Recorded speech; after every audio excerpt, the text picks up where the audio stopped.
You walk into your garden one morning and something feels wrong. Yesterday, your tomato plant looked full, green, and healthy. Today, the top of the plant looks stripped. A few stems are almost bare. Some leaves are missing completely. One tomato has a rough bite mark on the side. And under the plant, sitting on a lower leaf or on the soil, you notice dark little droppings that were not there before. At first, it looks like random damage. Maybe wind snapped a few leaves.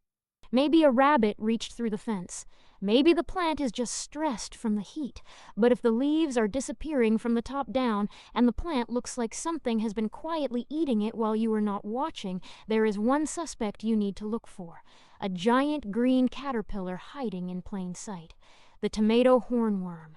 This is one of the most dramatic pests a backyard gardener can find on a tomato plant, not because it is dangerous to you. Not because it bites people, not because it spreads panic through the garden, but because it can be standing right in front of you, almost perfectly camouflaged while your tomato plant is being stripped leaf by leaf. This is Pest File number 4 tomato hornworm, the hidden eater in your tomato patch. And by the end of this case, you will know how to spot it, how to read the clues it leaves behind, what mistakes gardeners make when they find one, and how to protect your tomato plants without turning your garden into a battlefield. Let's start at the crime scene. The first clue is usually not the caterpillar itself. The first clue is missing foliage. Tomato hornworms do not usually leave tiny pinholes like flea beetles. They do not leave delicate trails like leaf miners. They are not making little cosmetic marks on the plant. They chew. They remove entire sections of leaves. Sometimes whole leaves seem to vanish. The top of the tomato plant may look suddenly thin, with bare stems sticking out where leaves used to be. That is why gardeners often feel like the damage happened overnight. In reality, the pest may have been there for days, but while it was small, the damage was easy to miss. Then the caterpillar grew larger, and suddenly the feeding became impossible to ignore. The second clue is frass. Frass is insect waste, and tomato hornworms leave behind dark green or black droppings. You may see them sitting on lower leaves, on plastic mulch, on the soil, or directly beneath the damaged part of the plant. This is one of the most useful clues in the entire case. If you see stripped leaves above and dark droppings below, do not just look at the damage. Look directly above the droppings. The hornworm may be sitting on the underside of a stem, lined up with the plant, pretending to be part of it. The third clue is fruit damage. Tomato hornworms prefer foliage, but larger caterpillars can also chew into green or ripening tomatoes. You may find rough, open feeding marks on the fruit, especially near plants that already show missing leaves. So the crime scene looks like this: leaves disappearing, bare stems, dark droppings, sometimes damaged fruit, and no obvious pest in sight. That last part is what makes the tomato hornworm so frustrating. It is huge, but somehow still hard to see. Now let's meet the suspect. The tomato hornworm is a large green caterpillar. It has a soft, thick body, pale markings along the sides, and a horn-like projection near the rear end. That horn looks intimidating, but it is not a stinger. The caterpillar is not dangerous to touch. The name simply comes from the horn-like structure on its back end. The tomato hornworm blends almost perfectly with tomato foliage. Its green body matches the plant. Its body shape can line up with a tomato stem, and if it stays still, your eyes can pass over it again and again. This is why the hornworm feels like a garden magic trick. You can stare at the plant and see nothing. Then suddenly, once your eyes lock onto the shape, the entire caterpillar appears. It was there the whole time. Most gardeners do not find hornworms by looking for a caterpillar first. They find the damage. They find the droppings. Then they search slowly around that area until the hidden eater finally reveals itself. And once you find one, do not assume the case is closed. There may be more than one. Hornworms often show up as individuals or small numbers, not huge swarms like aphids. But one or two large caterpillars can still create serious damage on a tomato plant, especially if you find them late. This is an important difference. Aphids overwhelm by numbers. Hornworms overwhelm by appetite. They do not need to cover every leaf, they just need time. And that brings us to the most important question. How does one caterpillar do so much damage? The answer is growth. A young hornworm is much smaller and easier to overlook. In the early stages, it eats less. The damage may seem minor. A little missing leaf tissue, a small chew mark, a few droppings you do not notice. But as the caterpillar grows, its appetite grows with it. By the time it reaches its larger stages, it can remove a surprising amount of foliage. This is why the plant can look fine for a while and then suddenly look attacked. The damage is not always evenly spread across the plant. Hornworms may feed heavily on one section, especially near the top or outer parts of the tomato plant. That creates the classic stripped branch look. A healthy tomato plant can tolerate some leaf loss. But heavy defoliation is a problem. Leaves are the plant's solar panels. They collect energy, they shade fruit, they support growth. When too many leaves disappear, the plant loses strength. Fruit can become more exposed to sun. The plant may struggle to keep up with stress, heat, and production. That is why the hornworm is not just eating leaves. It is stealing the plant's ability to support itself. Now here is where the case becomes more interesting. The tomato hornworm is not a random visitor. It is part of a larger life cycle.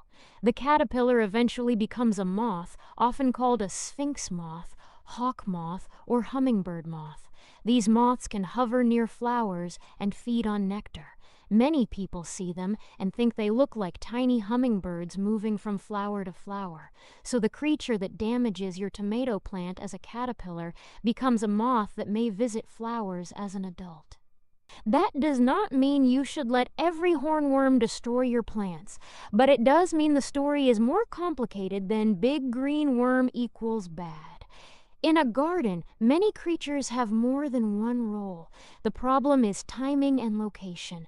A hornworm in the wrong place at the wrong stage on the wrong plant can become a serious pest. A moth visiting flowers is part of the nighttime world of pollination. Your job as a gardener is not to hate the insect. Your job is to read the situation. And in a vegetable garden, when a hornworm is actively stripping tomato plants, peppers, eggplants, or related crops, you need a plan. Before we talk about defense, let's talk about why people miss hornworms for so long. The first reason is camouflage. This pest is built to disappear on the plant. Its color matches the foliage. Its markings break up the outline of its body, and it often rests along stems where its shape blends naturally into the plant. The second reason is where people look. Most gardeners look at the front of the plant. They scan the leaves from a distance. They look for obvious movement. Hornworms are often found by slowing down. Look under leaves. Look along stems. Look near the top where fresh damage appears. Look above the droppings. Search from different angles. The third reason is timing. Hornworms may be easier to notice during cooler parts of the day, like early morning or evening. Some gardeners also search at night with a flashlight because damage often becomes obvious after feeding activity. The fourth reason is denial. A gardener sees a half-eaten section of plant and thinks, "I will check tomorrow." But tomorrow, the plant can look much worse. With hornworms, waiting is not your friend. Now let's look at the common mistakes. Mistake number 1, only looking for the caterpillar.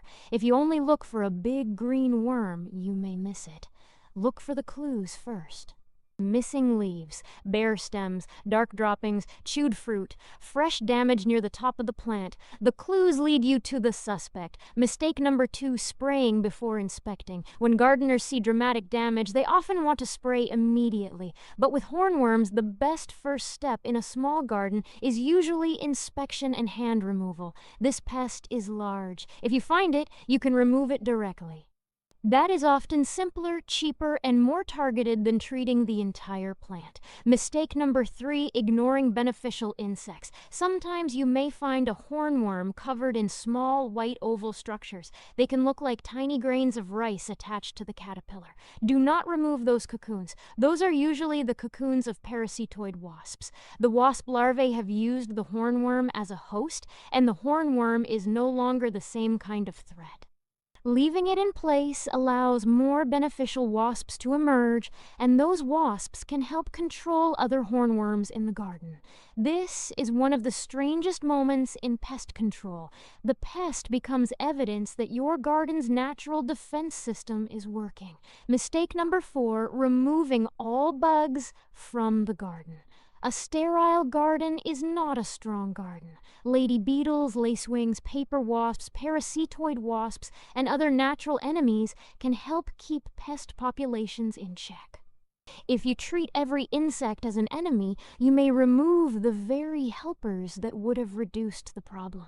Mistake number 5, checking too late in the season and too rarely. Hornworms are easiest to manage when they are smaller. Once they become large, the damage becomes more obvious and more serious. Regular scouting is one of the best defenses. So now let's build the defense ladder. Step 1, inspect the plants. During hornworm season, check tomato plants regularly.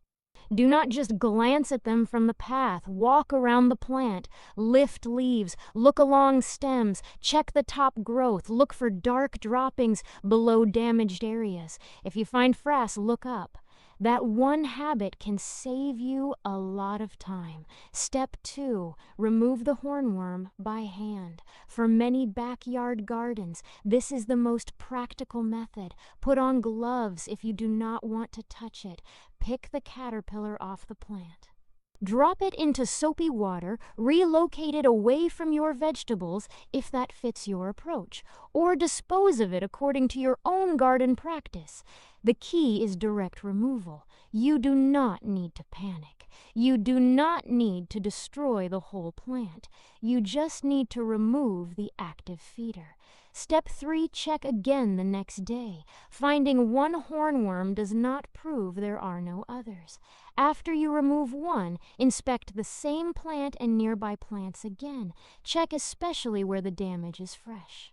Step 4, protect beneficial insects. If you find a hornworm with white cocoons attached to its back, leave it alone. That is a sign parasitoid wasps are already working in your garden. Those wasps are tiny, but their impact can be powerful. You can also support beneficial insects by growing flowers and herbs that provide nectar and habitat. A garden with more natural enemy activity is often better prepared to handle pests before they explode. Step 5, reduce hiding and breeding opportunities. Remove weeds around the garden, especially weeds related to host plants or weeds that create hiding places. At the end of the season, clean up old plant debris. In some garden systems, turning or tilling the soil after harvest can help disrupt pupa in the soil. This is not about making the garden lifeless. It is about reducing the easy shelter that helps pests return stronger next season. Step 6, use targeted treatments only when needed. If hornworms are small and difficult to manage by hand, some gardeners use biological or lower impact options such as Bacillus thuringiensis, often called BT, or spinosad, depending on local guidance and label directions. But this part matters. Always follow the product label. Use treatments only when needed. Avoid broad, unnecessary spraying. And remember that smaller caterpillars are generally easier to manage than large ones. The earlier you notice the problem, the more options you have. Now let's talk about the weekly routine. If you grow tomatoes, especially in summer, give your plants a regular hornworm inspection. Start at the top of the plant, look for missing leaves and bare stems, then look under the damaged area for droppings, then lift nearby leaves and scan the stems slowly. Do not rush. Your eyes need time to separate the caterpillar from the plant. If you see a green shape that looks a little too smooth, a little too thick, or a little too perfectly attached to the stem, look closer. That may be the hidden eater. And when you find it, notice something important. The plant was telling you the story before you saw the pest. The bare stem was a clue. The droppings were a clue. The chewed fruit was a clue. The top-down damage was a clue. That is the point of a pest file. You are not just reacting to damage. You are learning to read the signs.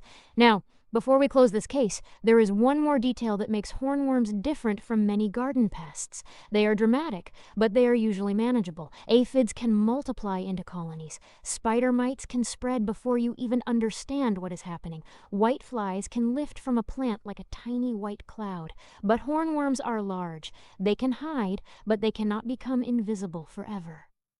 If you know the signs, you can often find them and remove them before the entire plant is stripped. That makes this pest a perfect lesson for gardeners. The problem looks shocking. The solution starts with observation, not panic, observation. So here is the final case summary. If your tomato plant suddenly has missing leaves, bare stems, dark droppings, or chewed fruit, inspect for tomato hornworms. Look especially near fresh damage. Search the undersides of leaves and along stems. Check early, check carefully, and check more than once.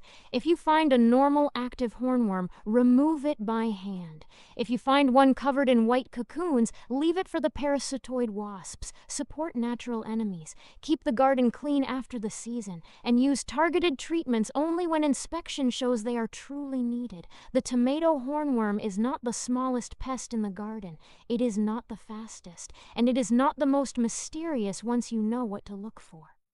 But it is one of the best reminders that the biggest problems can still hide in plain sight. One day your tomato plant looks full, the next day the top looks stripped, and somewhere on that plant, perfectly green, perfectly still, the hidden eater may be waiting. So the next time your tomato leaves start disappearing, do not just ask, "What happened?" Ask where the clues are pointing, because in the garden, the plant usually tells you the truth before the pest shows itself. Case closed.